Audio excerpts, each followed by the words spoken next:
beats, the flow, the rhythm. All movement starts from the streets. Streets A&R Podcast.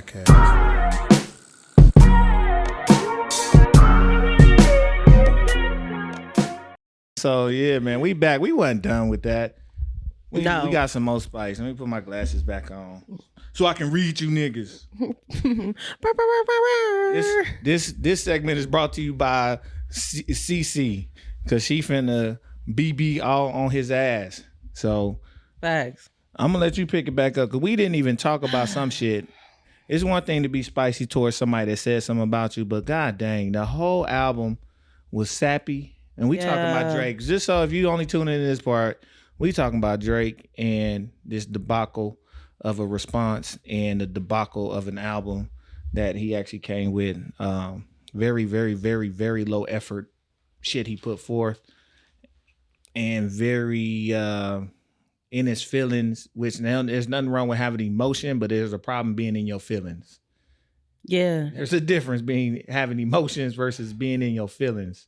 Because when you're in your feelings, you start to do things that are out of character or in your character that then you just acting out. So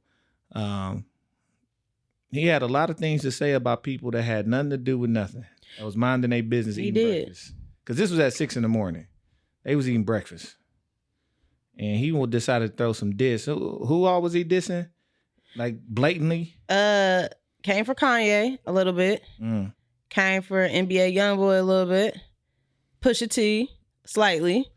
Slight. That's the one he was. It's for all the dogs. He was supposed to go in if he was gonna go. But I digress. Go ahead. And then Rihanna, like ×3. Rihanna, we're gonna say Rihanna and ASAP because this is a married woman with children. Right. And like unnecessarily though. Like to keep rhyming anti, and it wasn't really that creative. I was like, what? No. What's the rhyme scheme we doing? But to do that on a whole track, and I was like, fam, what's really, really, really going on here? And he dissing her while she married, got her thing going on, while apparently he done got broke up with somebody over some shit. Right. And now you trying to start some shit over here because you mad that your shit messed up. Yeah. You really just wanted her in the first place. It's quite interesting. It's like almost to the point to where it's like, I hope you giving them royalties. Because, bro. They better get something for this effort that you put forth. It was crazy. It was definitely crazy. Like, I don't understand it. Again, I'm not that type of guy. So for me, and people don't believe it, people who have grown to know me know I'm not saying nothing. I'm not spreading nothing. I'm not going to entertain you in the comment section. Yeah. I'm not going to write about it. Just know when you see me, I'm like, I know what you did. I know it is. If I need to address you, I will address you and I'm going to move on. And that's what I'm with when I got some actual static over a young lady. Because what makes this like, just really everybody that he talked about, like if you going in on people slightly, because it wasn't like going in like crazy, but if you going in on people like this on your album, 9 times out of 10, none of them probably listen to your album. Mm-hmm. So about time the chatter chit that you expressed on this project got back to them. They got a real life issue. Mm-hmm. And let's be real. Do you think if Drake see them in person, he gonna really say what he said on, you know what I mean? Like express himself like he expressed himself on the album is no. It's gonna be like, bro, it's all love. Security won't even let him talk. Security is gonna keep everybody away that he talked. You get what I'm saying? He won't even be able to talk about it unless they done already pieced it up. Like so no, most people not gonna say, we know that in our world, see? Like, yeah, that's true. They'll write some online and be like, yo, what's that shit you said? I've experienced that many years ago. But yes. Like people don't do that. Me, I'm a little bit confrontational. Not in a bad way, but hey, whoop-de-whoop. Now, how do you want to deal with this? I've actually said this to somebody too, by the way, in college, and I got proof of a whole story of telling nigga, hey, this is what I heard you said. Now, before we continue, we can talk about it or we can knock. Yeah. What you want to do? We cool now because we just discussed it. But you know, like it's just a certain, and I get being hurt, see, but airing shit out in the manner in which you do, it wasn't even artful. You know what I'm saying? It wasn't even like it's a lot of bitter niggas that rap about it. Yeah, but the wordplay was minimal. We was ready. After what you did with her loss, I'm like, okay, he back rapping. He own it. I don't know what happened, man. Something happened. I truly don't know what happened. Maybe it was just a period of time where he was just, all the feelings that he suppressed, he was like, I got to get this out. So let's just throw something together real quick. And I ain't gonna hold you. Some of the mixing qualities on some of them songs just wasn't. It was an interesting sounding. That's why I say it was bad. It wasn't really just him rapping. Like there was no rhythm to the sound quality and the style of, not just style of the beats. There was just no cohesiveness in it at all. And I was like, and the only cohesive part was him pretty much singing about losing this young lady, right? Yeah. But there was, the sound of it was like, and probably he had and from what I know, shout out to him on this for bringing, part of it For All My Dogs, I think, was a play on bringing a lot of the big dogs in the industry together to make this project. Like, so on that aspect of it, because I'm talking about, I seen people that I like Sango, right? Yeah. Oh, you shit, you know. Yeah. People here, dude from here, doing backup vocals. Shout out, what's his name? Jay Ronell? Yeah, Jay Ronell. Shout out to the O, man. But so I think part of the For All the Dogs was literally them trying to assemble the squad of anybody that's dope in their lane, even if they well known or not. So, and I think, going hindsight, I don't know if that was really him or he said, hey, I want to make this with all the big dogs. So shout out, that's an A&R, right? Yeah. Shout out Kevin Durant. He A&R'd the project. So Kevin Durant, the Hooper, A&R'd the project, literally. So what do we say about that? I'm not mad at him A&R going to get the people.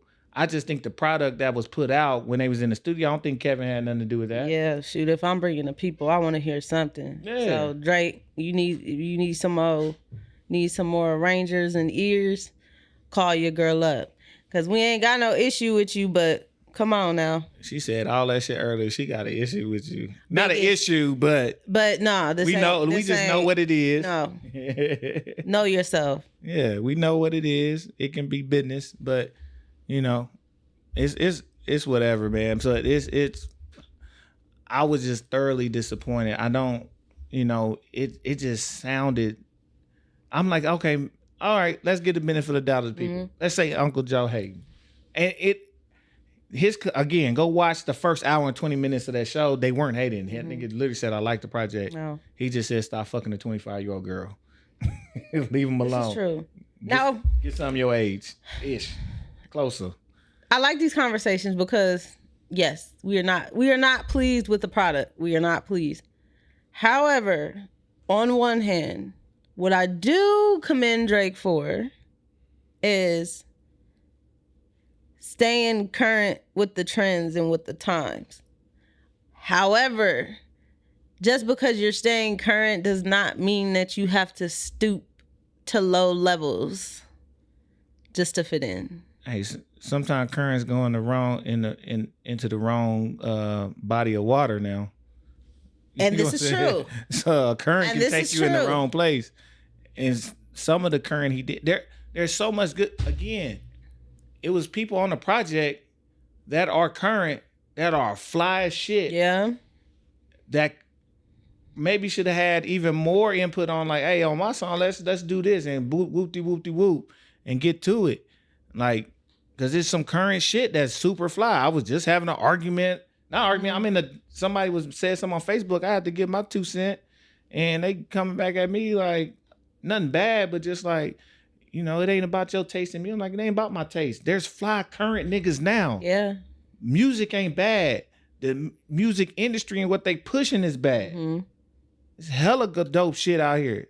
It's hella youngsters out here that's really fly, that's really dope and creative, Really like doing it. super. Yeah. Trust me, hey, the last episode of the year, I'm gonna get to it after I get my list of top projects. You're gonna hear some of them names anyways. But I'm like, but go get them. Yeah. Use all of that. It don't gotta be just this real crazy ass sound we got going on right now. Yeah, it's interesting. It's on the crash and burn. That's why I love it. It's about to crash. It always does. Right. Every sound, every young nigga sound that's not like talent based goes fades. It takes about 2 years. It comes and it goes till the next one. But the people who are consistent in their talent and stay in their lane, but are stay in their creative selves and are creating, they always last. Yeah. You know what I'm saying? Like, it's people that's going pop, people that's going in other directions, people that's going rock. Like, shout out to like my girl Rico Nasty. I love Rico Nasty. She started out as just a hard ass, like super DMV style, boom boom. But she like, well, this sound is really similar to rock. She like that shit. She like the aspect, the other aesthetics of it that come with like Rockstar, and she went to the pop rock side of it. And she does that for real. That's like her. Yep. She's creative in what she does. She's gotten better in how she even delivers and how she actually raps and produces the music. So I'm like, there's people who do this shit for real. No fact. Same with Brent Faiyaz and Sonder. I mean, well, he went the opposite way. I'm sorry. DMV, but it's still something about Brent that still encompasses nostalgia, like with just old school sounds, but he sings to relatable experiences, everyday experiences. So the people rock with him. And the people rock with him. I could not rock with his music, but the people rocking with him heavy. So it just speaks to him being a way of being current without crashing out on it. Yeah. You know what I'm saying? Like, you ain't got to go to the crack. You ain't got to go out like that. You ain't got to go outside. So I don't know, man.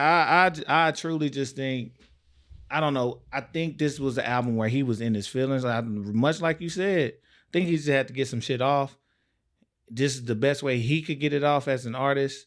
I think he believes it was going to be relatable because a lot of people do these things and say this type of rhetoric when they are going through these type of situations. It's just an artist as big as him, we thought he would be able to deliver it far more creatively. And I think him, artists alike, this is my last real beef, artists alike, athletes alike, can we please let people in the commentary world do their job without getting in your damn feelings so hard? They're supposed to critique. It's the fans. It's the fans that be hyping them up, making them feel away. Like you said earlier, it be the fans that ain't watched the full clips or the full interviews of what is being said and expressed. And then they jump online and then they tag these artists or whomever, whatever. And then that person gets mad. And that's exactly what happened with this Drake stuff. He did it. Cardi did it to Joe. Yeah. And all Joe was saying, I don't think this song gonna work. And she got mad, thought she was talking. I'm like, he ain't even talking about you. He talking about the product. He's the integrity of the art. He's saying, I don't think like this ain't gonna work. It's da da da da da. He talking about the art. And we're mixing, because a lot of artists, some people say they sensitive. And I'm like, you're tying your identity so heavy in what you produce that you don't separate it. So him talking about the art, you feel he just talking about you. And I get it to agree when you sharing stuff about your life and stuff, but he's talking about the end product of what you decided to put out, not you, not the actual experience you went through. He's talking about the product, and you have to understand that. This is no different with athletes when they talk about you having a bad game and you get pissy when they ask you about it. Like, why are you pissy? Instead of saying, bro, I just cried. I had a bad game. Like, you right. I was tripping today. Yeah. You gonna watch the film? You gonna hear this recording? Like, we gotta chill out on the commentators who get paid to do this, who also big you up every step of the way, that help make you who you are in this world of success. Like, but when you have these people that got yes men around them every day, in the studio when the product is being made. So all they thinking about in the back of their mind is, yo, I was in the studio making this and I had 20 some odd people out there and I'm like, yo, bro, y'all rocking with this? Yeah, man. Of course they're going to tell you that because they want to be around. And these people are just used to too many yes men. So the moment they get a little bit of critique, all hell breaks loose and they mad. Get you one real friend that can just tell you, nah, this ain't it. Shout out. Man, I was watching an interview with Ab-Soul, and he said he was in the car with his homie. You know, he said the homeboy turned the music off just one day riding with him. He's like, bro, you know, I like what you be doing with the Ab-Soul. He like, but nigga, you from Carson, you from Delamo, bro. Why don't you give him the shit where you from? Yeah. And then said he turned the music back on to act like nothing happened. And that's why and he said, Ab said that shit stuck with him like, yeah, I'm stupid, but like I am this. I'm not just this lyrical miracle nigga, conscious gangster. I'm from this. I'm from the set. So he had to make sure the homies he literally came up with he can relate to them and tell some of their stories in a way that is fly, but it's still digestible for them. He found a way to do it. That's all we be asking. Yeah. That's all I'm asking. Figure it out. You want to talk to these and connect with these young folks, you find out what really connect with them. Right. Don't just get into their sound and try to do what they do. Right. They looking at you to see what to do. That's like you know what? When you put it that way, that's like an instrumentalist trying to put out music by just taking loops off Splice. And then getting mad when somebody got something to say about it. Like you have the blueprint of this whole thing down packed. And you decided to like take another route that is just beneath you. Drake has been the man who has shifted the current landscape of music with every album drop. Yeah. When Views came out and he put all that Afro beats on there, that's when America got hip to Afro beats. When he put out Scorpion, he helped to bring back the Southern Memphis style beats that are now rocking. Now we got niggas popping off literally from the place too to spawn off of people appreciating the sound. Facts. When he was down in Texas, he brought some of that with him. He put it back out in the rotation. You picking up something that's finna go in this album. You picking up some shit that's finna go. We could just write this album off. Maybe we'll wake up tomorrow and then he'll have like another surprise album like Beyonce or something. He said he's taking a break. So, no, he don't need no break after this. No, he need a break. No, it doesn't. He needs a break. I think he got his shit off. He got some of his feelings out. And I hope to God he just is able to be within himself. Well, I don't personally like, I don't know. I ain't had a bad relationship and I'm still cool with the girl. Yeah. Like so I ain't the one to give you like, nigga, I don't crash out over no chick. I just don't. I ain't nigga, that shit water under a bridge now. Thank you for helping mold me who I am today. Yeah. That's all I chalk it up to. So I just hope he able to get within himself, be cool with himself, know who he is, and be cool with whatever that shit is. Man. And rock. Facts. Come to Omaha, Drake. Find you a little studio. Ride around for a little bit. Get you some inspo. But he does. I mean, yeah. Hey, he's a human at the end of the day. So if he does need a break, go ahead and take your break. But if this was just something to say to have some discussion going, don't take a break. Come out with one more project, even if it's just 8 songs. Drop an 8-song project. Each song 1:30. Go hard. Don't have no features, and then take a break. Oh, you mean he get on his Key Glock shit? Don't take a break. Man, shout out Key Glock. That shit was he's fire. He was going in his way. He was going in. So yeah, man. I think we got it out this time. Shit. Maybe. She is done with this nigga. We might have bonus footage on phones and shit. I'm upset. I'm upset. Only reason I'm super upset is, I ain't gonna sit here and act like I didn't want to work for Drake at one point in my life. Absolutely. When he had, right before he had dropped If you reading this, it's too late. I was in Drake's DMs heavy, like being left on red, but I didn't care because it was like, yo, this is like an artist of our time and generation that I would love to collaborate and work with. But give us that same energy that came from that album. Give us that same energy that came from Nothing Was the Same. Like you said, with all the merge and like the different musical elements. Like we want to hear it, Drake. If you want to be the leader of the Gen Z pack, give them something worth listening to where they're going to shift and reconfigure their mind of what culture really is when it comes to this music stuff. Lead in that. Don't stoop to their level. Hey, drive the car with them. Don't ride in the passenger seat. Man. Be in the car with them, but be the driver, not just the passenger. That's all we ask. Shout out to C for cleaning it up. He probably was going to be looking. He go like, man, I'm finna get her ass. I'm gonna leave the DMs there. Yeah. Find them. Just in case. She's like, no, nigga, I said it. Yep. So you can't hold that against me. I say all of it. She cleared her own plate on your ass. Shoot. She hit you with the 8 Mile. Nigga. Man. I talk about myself. Man. Even talking to Dreamville, trying to figure out, who do I reach out? Future the Prince. Yeah, I know all that, Drake. I don't care. Do better. Know yourself. That's the third time I said that. Because I mean it. She meant it. Ain't no editing that out. Well, yeah. I think I'm done for real this time, but it's so much good shit that came out. I got like 5 albums I just have not gotten to. I ain't even talking hip hop. Yeah. So I listen to a whole lot of shit. So that's how I stay inspired. So go, Well, Offset album come out today. I bought it, and that's another I forgot I already bought that quick. And I ain't got to listen to that. I just ain't got to listen to it. Fix Before the 6, Lil Wayne, you tapped in yet? No, ma'am. Oh, please do. It's listen.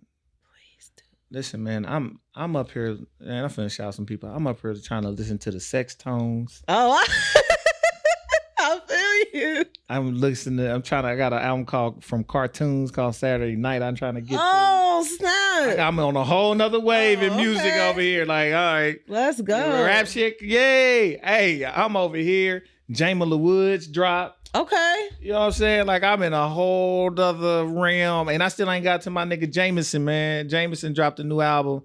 And I'm going to miss his show when I'm out of town. I'm going to be pissed off. Oh, man. He's going to be in the city I'm going to be at the day before I get there. I'm like, damn. Like, do I go early? And no, I can't be away from home that long. Yeah. But yeah, man, I got so much shit to get to, man. Shout out to them artists, man. I can't wait for the end of the year. My list, because I always do a review list, see. Oh, really? I do a top 20. I'm gonna probably speed through the 20 through 11. Mm-hmm. But I do top 20 in hip hop, and then I do a top 10 in just non-hip hop.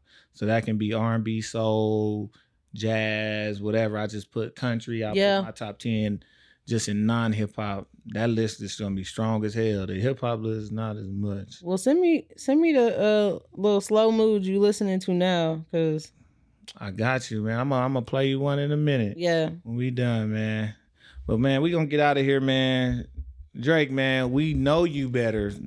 We know you better than this. That's why niggas is hard on you, bro. Aubrey, you're Aubrey right now. We'll address you as Drake when you come out with this next project to compensate for this. She calls you by your government, Aubrey. So yeah, man, it's okay. It's like being a star athlete who get fussed at in public. Yeah, it's because we love you. What she said. Is it? We do. Joey loves you too. He definitely do. Joey loves you, and I understand it hurts your feelings, but he really do. Like, from what I know, he do fuck with you for real. All this other shit is just music business shit, but he fucks with you, bro. Like, so I don't know what to tell you. I mean, all this shit, everything can always be squashed with a phone call. It can. Or a pop-up. It can. Especially if you popping up with the intentions of understanding and not malice. Yeah.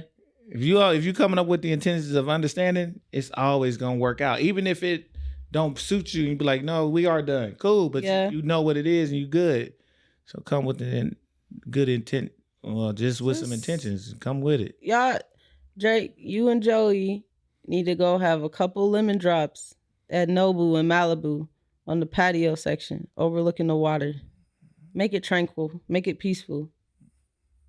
And if not, just go to Starless, Joe. Or go to Joe's new spot. What's the new spot? I don't know. They don't say the name. In LA? No, they in New York. Ah. Pull up on me. Is what Joe said. Just pull up. He'll invite you in. Pull up on me. That'd be beautiful. It would be for the culture, for them. And if they recorded it, oh my God, that would be beautiful. Even if it was intense, just set up a camera.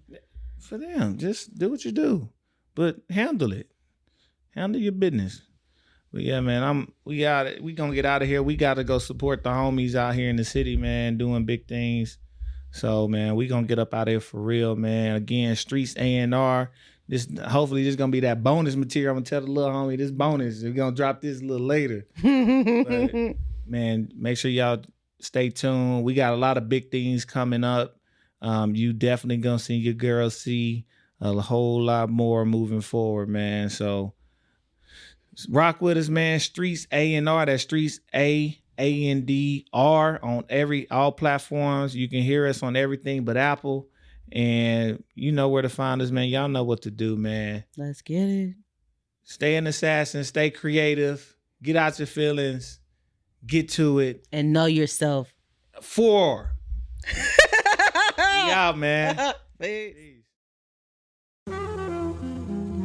The beats, the flow, the rhythm. All movement starts from the streets. Streets A&R Podcast.